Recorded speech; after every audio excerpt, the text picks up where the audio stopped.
today I have Dr. Mateo Mosisi, and it is another very powerful episode.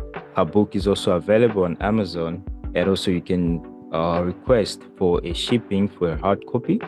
As we always put the information on the screen, feel free to do that, and we shall give you the book. So today, welcome back, Dr. Mateo Mosisi. It is very nice to have you back again. And as the audience are still waiting for, the continuation of the last episode, so today we have you again. What is your opening word before we dive into everything else? I would just want to greet the audience and also to say thank you for the granted opportunity to be able to share my own journey, the spiritual insight gathered in my spiritual pilgrimage. And more importantly, I will encourage everybody to be curious. Be a curious soul. Be curious. Because when you're curious, you will question everything.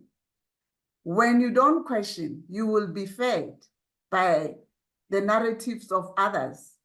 And even if you are fed by the narratives of others, take everything with a pinch of salt. Season it with a pinch of salt and question and try to find out information.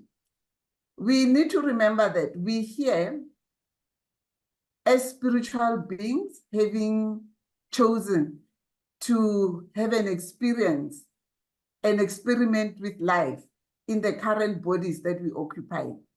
So when you are here to experiment and experience life, you should do it without fear. You should not want to experiment and experience when you're harboring fear and when you are applying restrictions.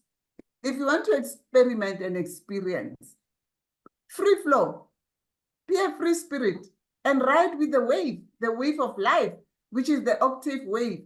I want to use an analogy of the sea.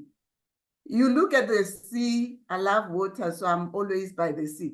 If you look at the sea or the ocean, the waves, they rise and fall and they rise and fall. And if you're surfing, you'll realize that you need to ride on the wave as it rises and as it falls.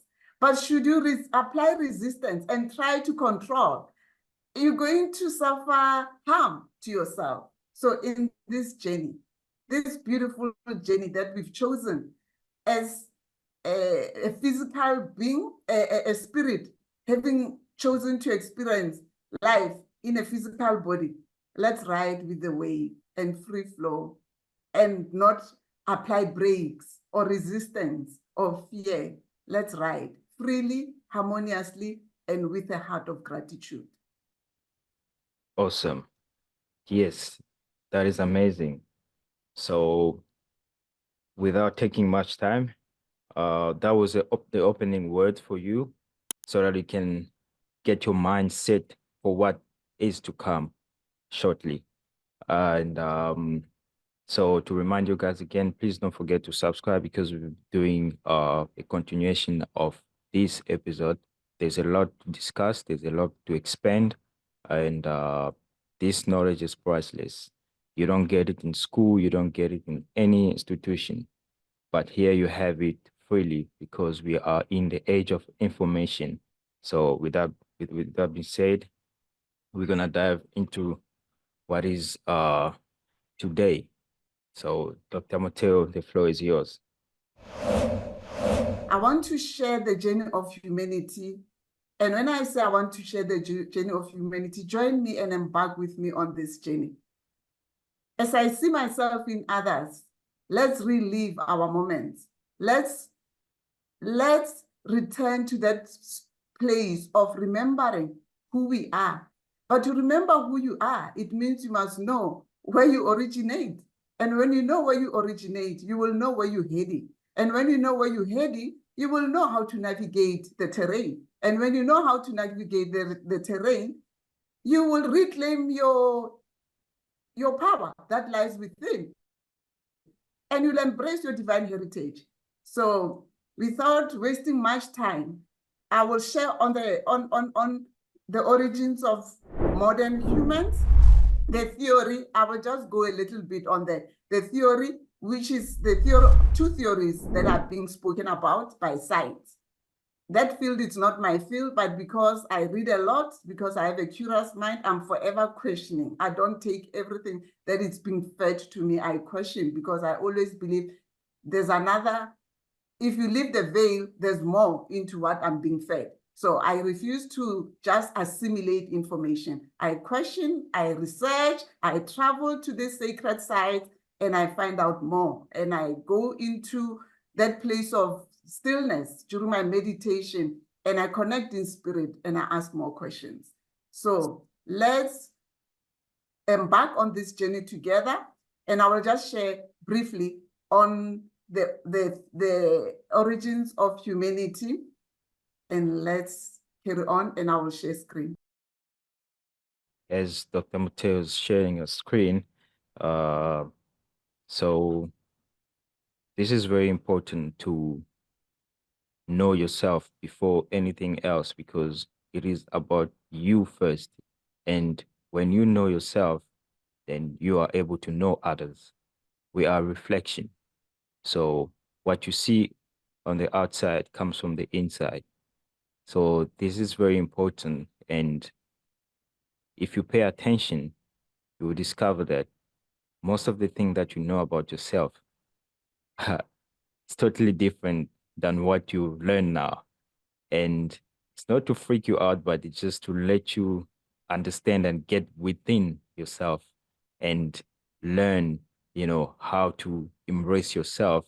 And then from there, you are able to embrace others. This whole concept of separations is an illusion. It was a concept that was created to set us apart from each other. But knowing yourself will give you that privilege and that opportunity to sit back and see everything from a high perspective view and understand who you are.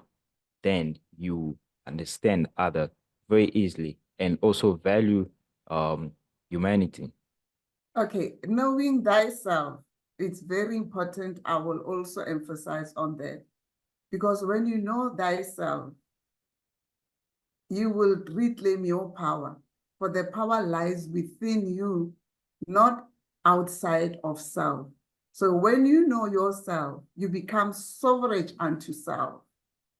When you know who you are, when you know yourself, you become sovereign unto self, meaning you become your own ruler. You are not ruled or acted upon. You become your own ruler. Okay. Tracing the path of humanity, there are theories which I will just briefly highlight, that the origins of modern humans, there are two theories about the origins of modern humans. The first one is the out of Africa model, which says we all arose from one place, which is Africa, Mother Africa, the cradle of humankind. The second one is about the multi-regional theory, okay? It says the pre-modern humans migrated from Africa, again, Africa, the cradle of humankind, to become modern humans in other parts of the world. So the crux of the matter is Africa, whether you take the first theory of out of Africa, it still takes you back to Africa, the cradle of humankind, the heartbeat of this planet. Whether you take the second theory, the multi-regional theory, it still takes you to Africa, the cradle of humankind.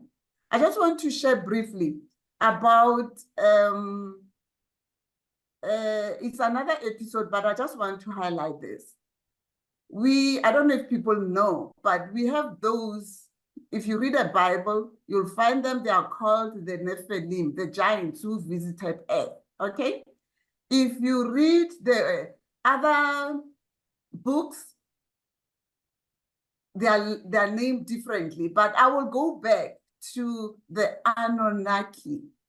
The Anunnaki means those who came from above. They came from above. The planet where they came from was Nibiru. The planet, meaning the planet of crossing. Earth was not actually occupied when they came. They came during the age of the bull. And they came to Earth because their planet was suffering problems. The atmospheric protective layer was thinning off, and they needed gold to actually preserve the blanket, atmospheric blanket for themselves in their planet. So they crossed and they came to what was called then Africa. Was not Africa. Let me say what was called Mother Earth. Mother Earth then was called E.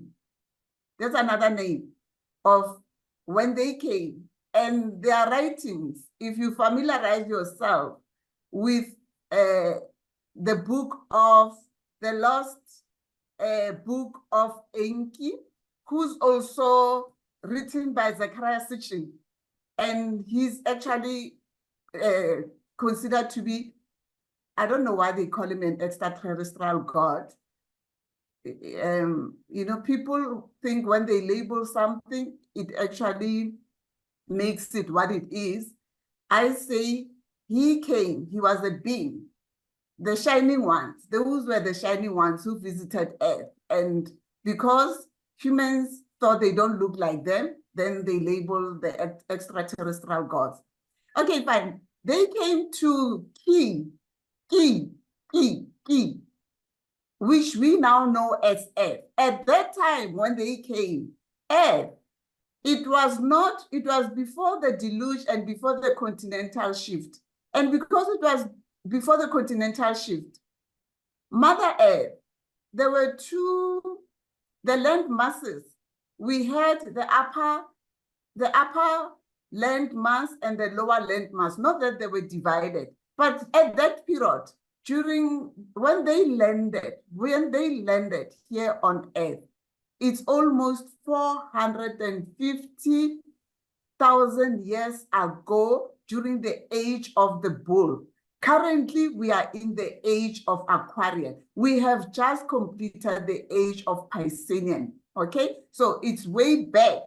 The age of Aquarian, when you go back, if you are reading or familiarize with yourself with the reading, it points back to the age of Leo, the age of the golden age, where we talk about the Atlantean civilization. So it means it's way back. So when they landed here on Earth, they wanted gold, and there was nobody here on Earth who could actually mine gold for them. So they had the other group landing, which they came from planet Mars. And those were called the Igigi, who actually came to Earth. When they came, they realized that Earth had a lot of the veins of Mother Earth, the beautiful veins of Mother Earth had a lot of gold. So they landed and it was, wow, this key planet Earth runs with golden veins. So they came and they found that there was more concentration of these golden veins in a place they called Abzu. That Abzu place, it's what we call now the Southern Africa, the southern part of Africa. That's Abzu.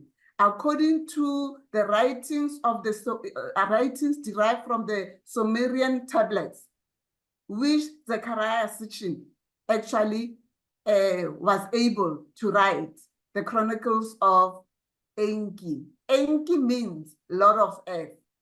Where he comes from, he was called Ea, Lord of the Waters. He who emerges from the waters, because when he landed in the waters here on Earth. So that's a brief part of that. Why I'm bringing Abzu? Abzu, the southern part of Africa. I've had a privilege to visit the site of what we call the African temples of the Anunnaki located in Mpumalanga. If you want to read more, you can get the book of Michael Tengler. So I've visited that site. I've been there with Baba Credo, and I have actually explored the site. So it's not a myth. They landed in Abzu. They mined the gold in Abzu. They created the primitive workers. And when the migration took off, some of the workers moved into what we call the Mediterranean region, the Middle East area. So that's the area. So that will be an episode on itself. What I'm saying is that we might need, as humans, revise some of the information we've been made to believe.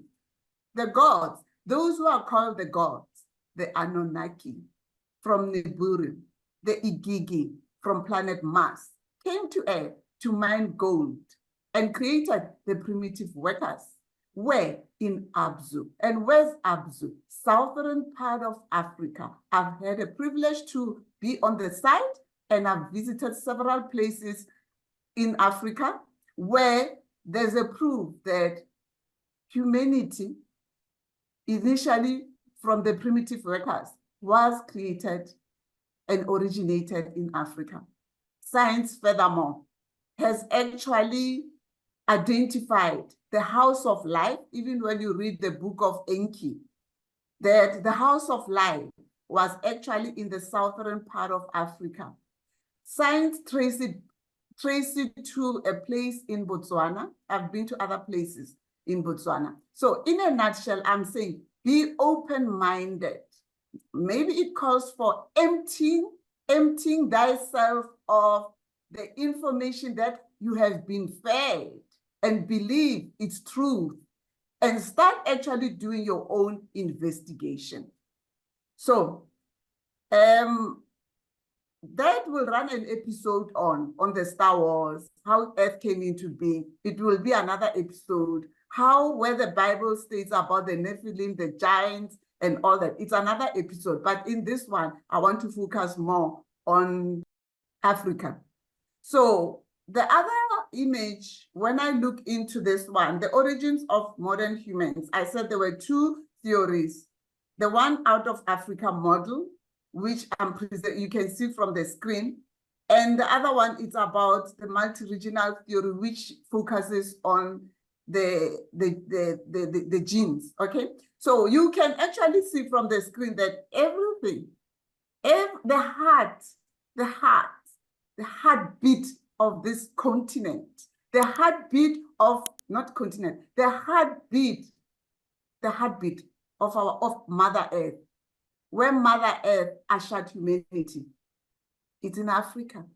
Whether you take the out of Africa model theory or you take the multi-regional theory, Mother Earth gave humanity in Africa, moving out of Africa towards the Mediterranean region, towards that area, number two, moving into, during that period, it was estimated. I will say estimated because I have said earlier, time is an illusion. So I will keep on saying it's an estimation of the time period because I've gone through many of the readings and there's variation in the timeline. So I will say it's an estimation, okay? So around from Africa to around the Mediterranean region, and you can remember that Africa being the cradle of humankind, the place where humanity was born. Around the Mediterranean region, around there, it was the cradle of civilization. When you read the book of the Sumerian tablets, civilization started around that area of the Mediterranean region. So it all started here as the birth of humanity, but the civilization started around that area where it was called Sumer. That's where the Anunnaki also had it was also their place of residence, okay? And they also resided in Abzu, in Africa, in the southern part of Africa, while mining gold in the southern eastern part of Africa, okay? So it was around that period, 17,000. And then we moved to Australia around 50,000 years ago. And actually the studies, if you read the civilization of Lemurian civilization, you'll find out that they've traced some animals that are found in Australia, which are also found in Africa. That actually makes us understand that we only had one land mass. And that one land mass, then it was called, they were called the twin dragon land masses. So we had the lower twin, the dragon lands, they were called the dragon lands, the lower one and the upper dragon land, and they were collectively called the twin dragon lands of planet Key, which is Earth. So the world map, how we see it now, it's a result of the continental shift. We only had one mass of the land mass, there were no this many continents that we are seeing as portrayed now. It was Gondwana, it was just one land with what we call the twin dragon lands, the upper and the lower. So we see in Australia there around 15,000, and then Asia there around, where's number 4? Not actually Asia, Europe, around there, 40,000 years ago in Europe, and then the further migration crossing into the land, the Anunnaki in their book of the Book of Enki, it will say the crossing into the land across the ocean. That's when they are referring to America, North and South America. There was no North and South America, it was just America. Okay, so this is the model of the out of Africa, which is actually supported by the evidence drawn. It's the fossils of the modern like humans that are found in Africa. I've been to those sites. I've visited several of the sites. When I say I've visited several of the sites, I've been to Pilanesberg, and there are sites where they are related to the late Stone Age. I've been to Blompos in Western Cape, and I've seen that. I've been to Botswana, I've seen that. There are several places. So basically, what we say, if you give yourself enough time and read, you will actually be able to not take this as a myth or something that is far-fetched. You can actually see the proof of what has actually transpired in the birthing of humanity. The evidence is out there.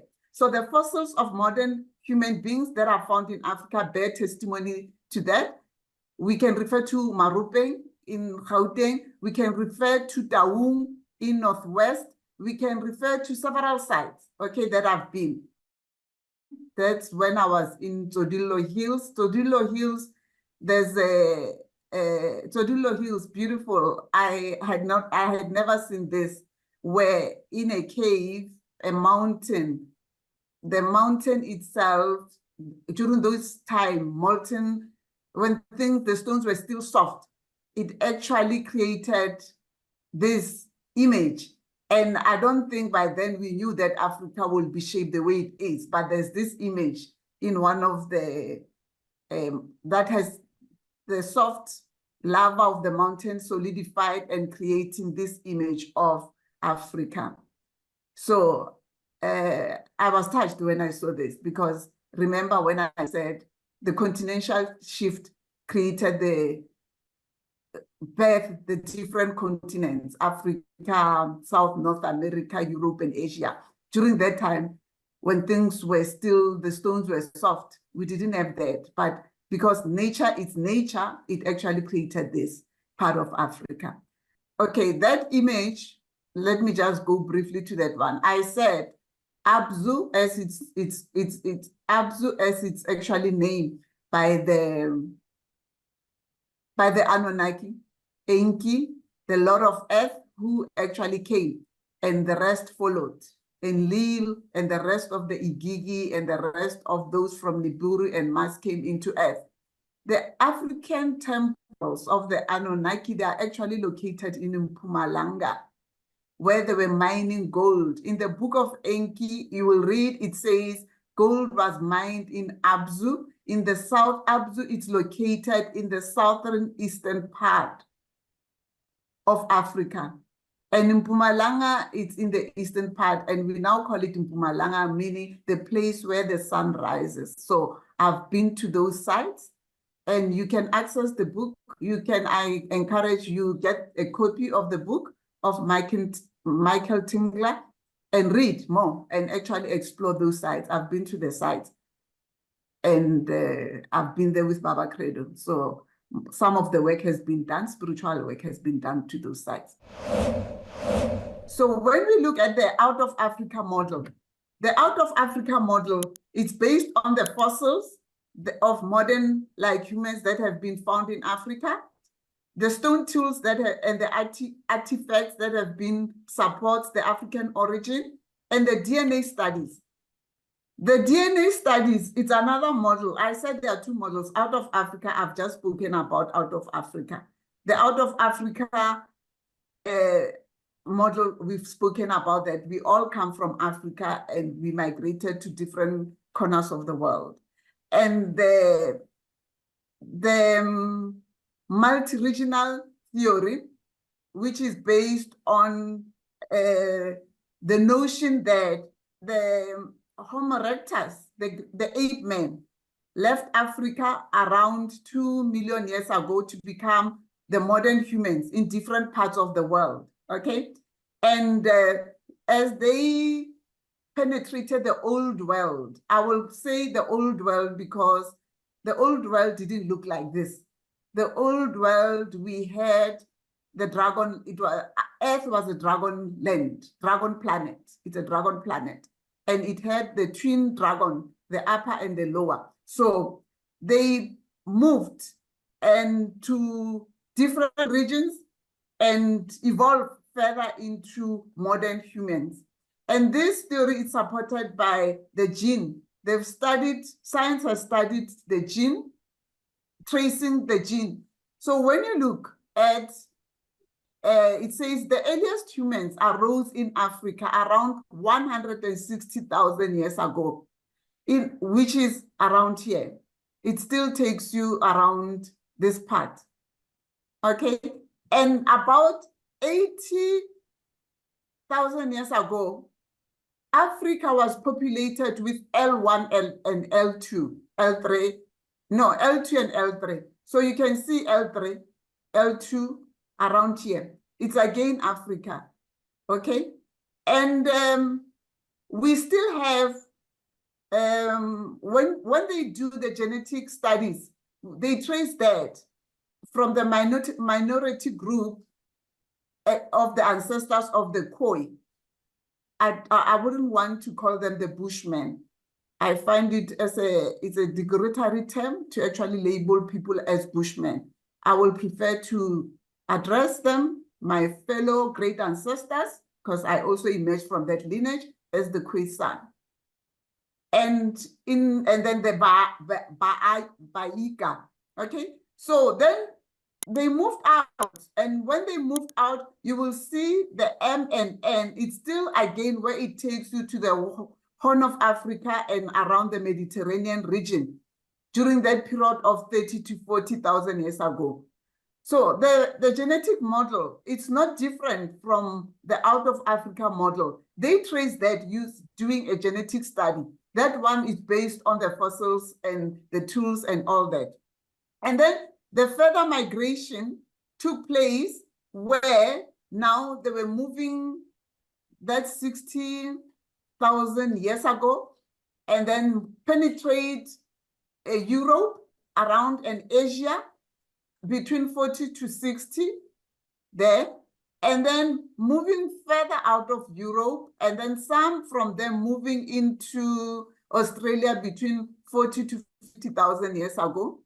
And then moving further, leaving Europe into crossing over across the oceans, the land across the oceans, as the Anunnaki Enki in his chronicles has written, that the Anunnaki then penetrated the land of America, what we call South and North America. It was in around 20,000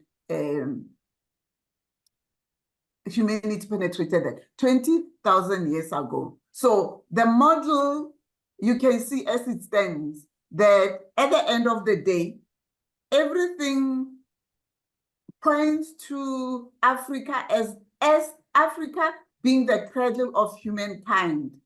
And the place where was then called Sumer, around Iran, Mediterranean region, is the place where we can call that the cradle of civilization. So Africa, the cradle of humankind, and Sumer around Iran, the Mediterranean region, the cradle of civilization.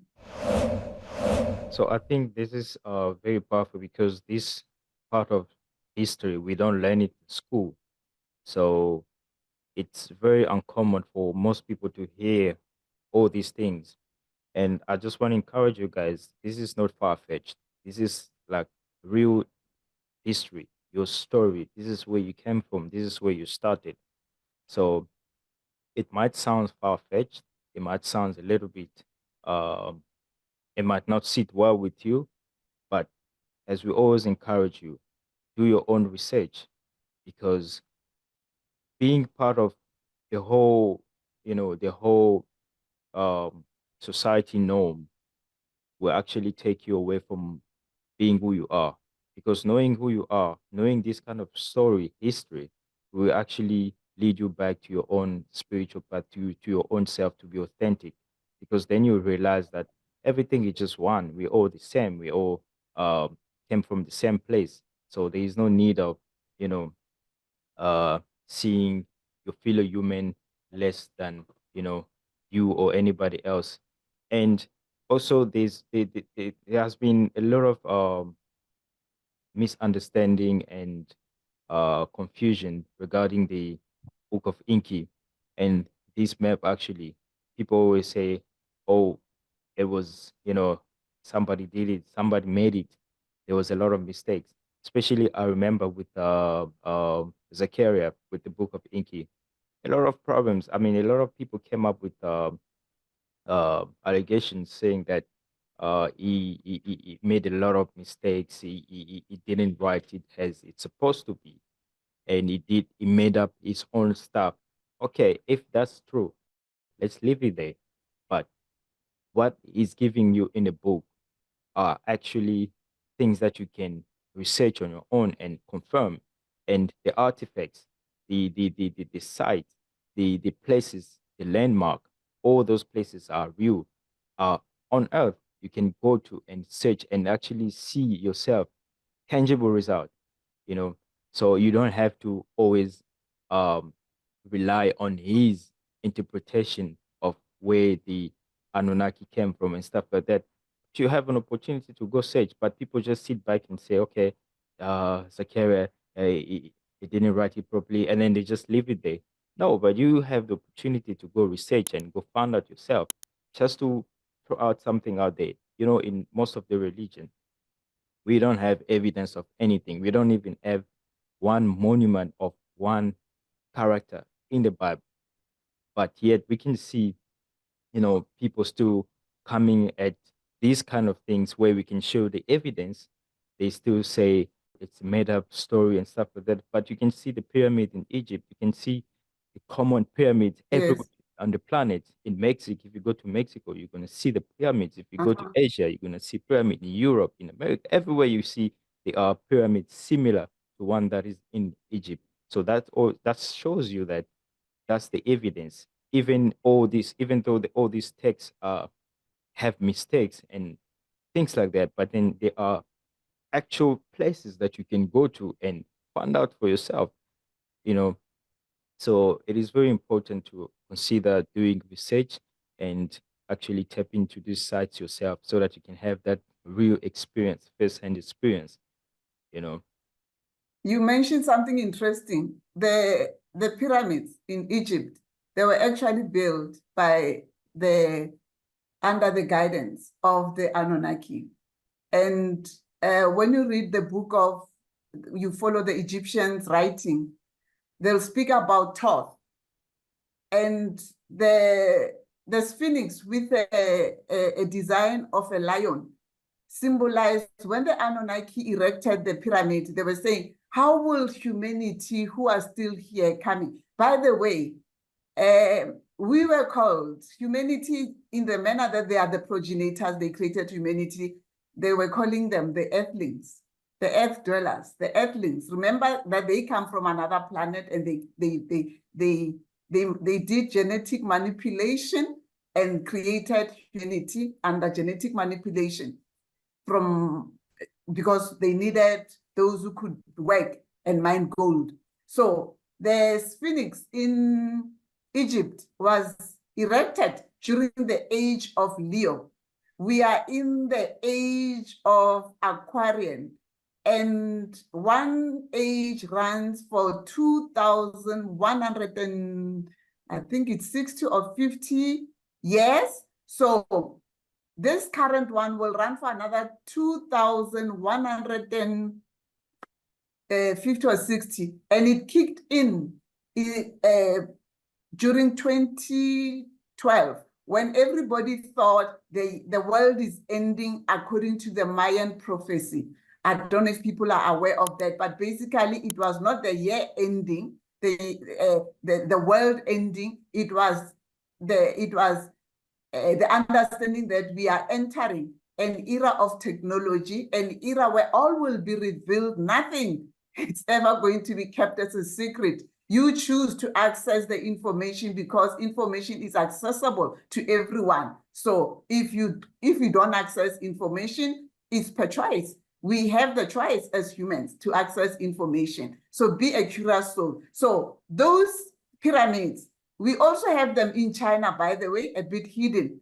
So we have the landmarks all over our continent, different continents, where it shows that those star gods, I call them, those who came from wherever came and contributed in helping humanity, bestowing knowledge and helping humanity and working towards civilization for where we are now. Probably some people wonder, things are changing. Yes, we are in a state, we are forever in a state of becoming. And if you understand the law of transmutation, the law of transmutation basically means we are energy. If you understand that we are energy, you will understand that we are forever changing. And when I say energy, let's take water. When you put water in a fridge, it freezes, and then it's hard. It's like a solidification of energy in this body, like water.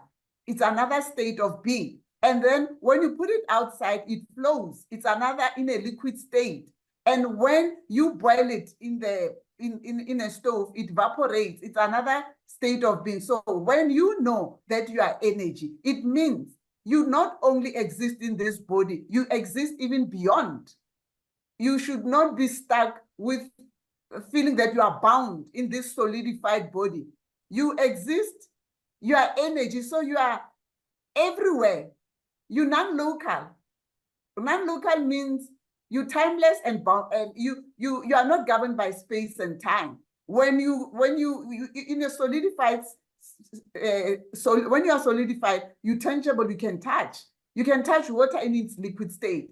And you cannot touch vapor, water vapor, but you know it's there. So when you understand that you are energy, you understand that you many things in one. And not only do you understand that, you understand that you're not stuck in planet Earth. Key. You might be here, but other aspect of your being, because we're multidimensional, you occupying other celestial bodies in another form. So humanity needs to revisit that. It doesn't mean because it's not seen with the naked eye, it means it doesn't exist.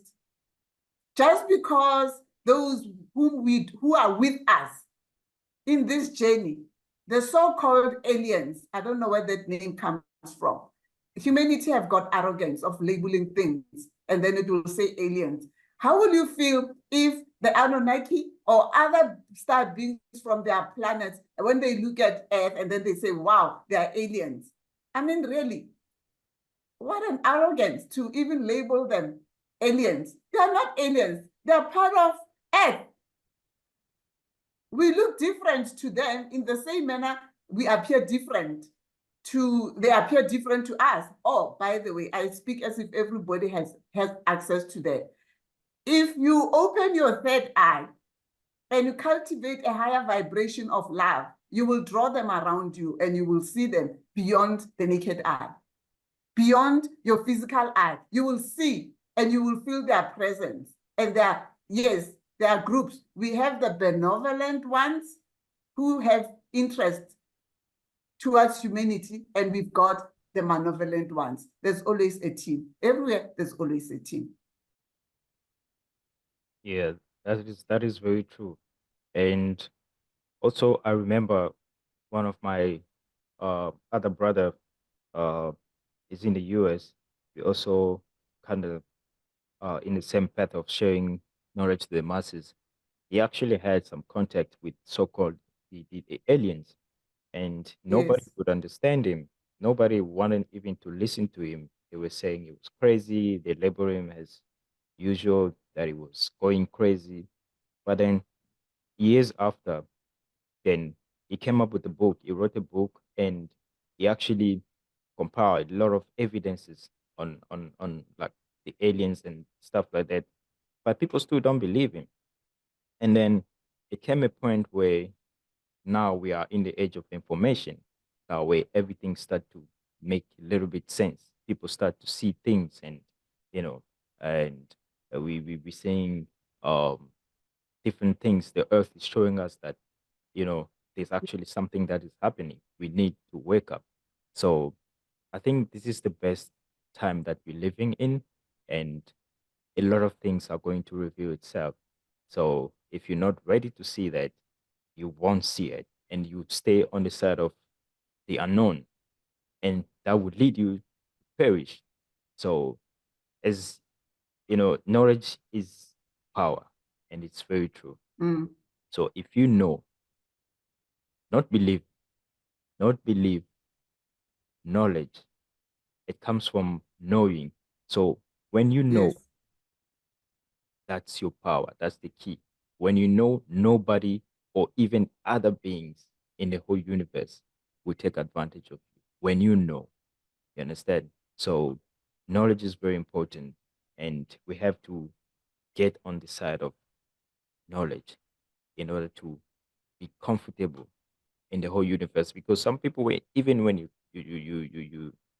transition, when you die, you transition, you might not even understand anything because you do not have the knowledge. Everything will seem normal to you because that's how you've been living yes. your whole life on earth.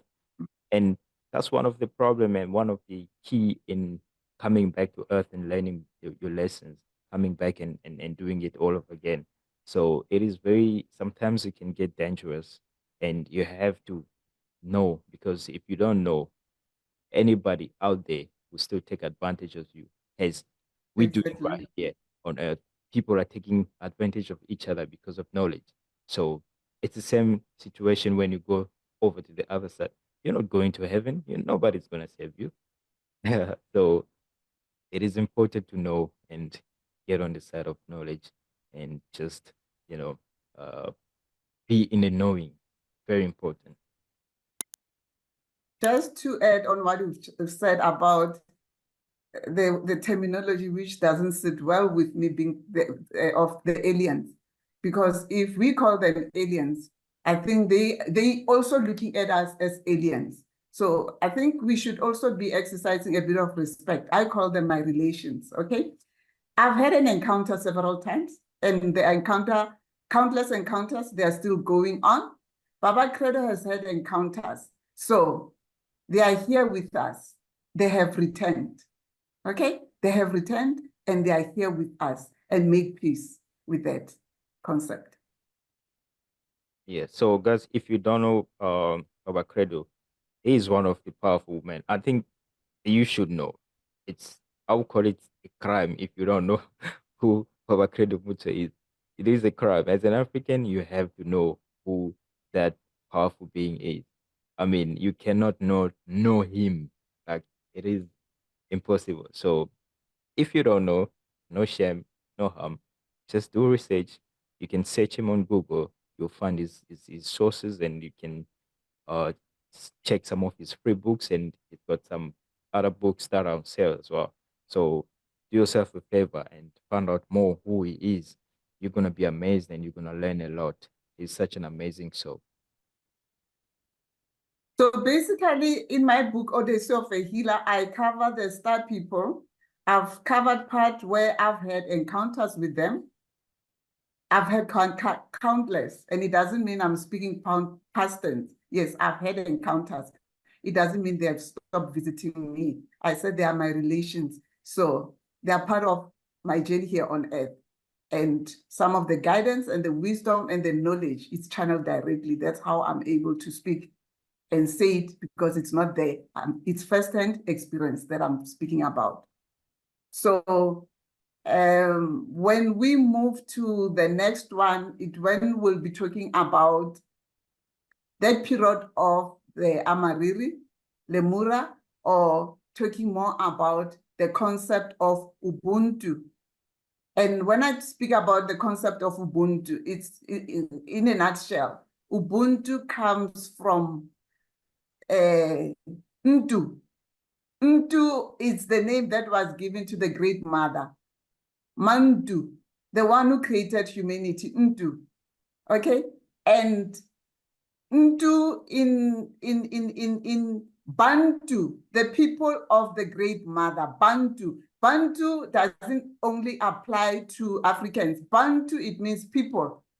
People means the children of Ntu, the children of Mother Ntu, who created humanity, a star being, okay? And then from Ntu, the mother, Bantu, the children, the people, Ntu. Ntu it's a cosmic energy of creation. Ntu, a cosmic energy that creates, okay? And then we came with Ubuntu. Ubuntu basically means oneness. In oneness, we exist. How do we exist in oneness? Because we are the children of the law of one. And who's our mother? Our mother is Mantu, the great mother. So that will be expanding on that one when we return. All right. So thank you so much, Dr. Matteo Mutisi. This was a very informative session. I hope you guys learn, and as I mentioned the last time, that you guys should be taking note. It's very important because you can go back to them and remember and recap, and actually it's going to serve you also to continue and do research on your own journey as well. So it is very important to do that. And also on that side, it is very important also you get the book Odyssey of a Healer by Dr. Matteo Mutisi. It is available on Amazon. The information will be on the screen. So and then also you can also obviously research on other books of Credo Mutua. And then Yeah, I will recommend Indaba My Children. yes. I've read that book so many times. That book, Indaba My Children, it will take you to the Amariri. The Amariri in English or Western concept is the civilization of Lemura, which was the first civilization. Then it was followed by the Atlantean civilization. Then we had the Great Deluge, the continental shift. And then that's how the continental shift birthed these continents. And humanity is not aware. Africa is going to break into two pieces. Already the tectonic plates are separating. So from the south, up to the Horn of Africa and up there. Africa is going to be divided into two pieces. It's happening. It's happening. So wake up. Yes, very important. Very, very important. This is the age of information, age of Aquarius. We are the rebel of knowledge. So we are fighting against all that is not true and all that is not natural. So we are of nature. We are one, as we're going to expand on the next episode on Ubuntu concept. Very interesting topic, and you do not want to miss that. And so, without much saying, please, guys, subscribe. You can also visit Dr. Mateo's website. The details will be on the screen. You can check her Facebook page, and she's got a lot going on her social media pages, sharing daily and weekly messages and book quotes and stuff like that to give you inspiration and kickstart your day and week and stuff like that. Very interesting. And so, thank you again for joining us for this episode. Honors go to Mama Mateo Motisi. She's availing herself to give us this knowledge. Let us honor her by, supporting her. Buy the book, follow her social media, because you don't get this thing anyway.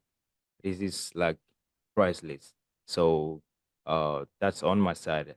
Please subscribe, visit the website, support where you can. And if you are in Johannesburg, you can visit her office and actually have a physical contact with her, and just feel the high vibration around, and yeah. So once again, thank you so much for joining us. We will end here, and next time we will expand on the concept of Ubuntu and oneness, and we shall see you on the next one. Thank you so much, Dr. Mateo Motisi. This was powerful, and I honor you. And thank you so much for your time. I appreciate you. And yeah, last message for the audience, if you can. Refuse to be domesticated. Refuse to be tamed. Claim the dragon in you as the child of the great dragon. Be wild and claim and refuse to be tamed. Be the untamable one, just like the great dragon mother.